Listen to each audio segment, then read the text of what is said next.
قبل شهر تقريبا انا شريت محصار كامل كله اضاحي، يعني عشان ببيع بعيد اضحى على الناس ذبايح. اغرب عملاء مروا علي بحياتي وانا اول مره ادش المجال اللي يبون يشترون اضاحي حق العيد.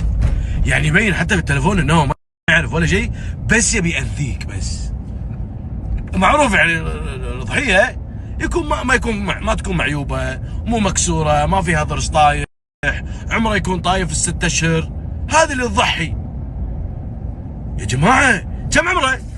اقول له طايف يعني كم بالضبط؟ ما ادري، يحسسني الاسهم التي بالنسبه. ليش قصير؟ ايه عندك ضحيه بس ما بيها قصيره. شنو تبي تخطب؟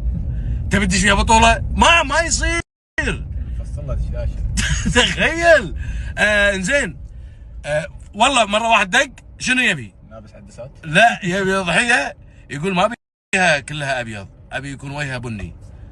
يتشرطون ويسالون اسئله غريبه عجيبه، فعشان كذي انا بطلت هذه السكه. كم راس شطنا؟ 50. وما لو تبال 56 راس بعتهم جمله، مو بخساره يعني. فك الفك بس، خلاص فكوني.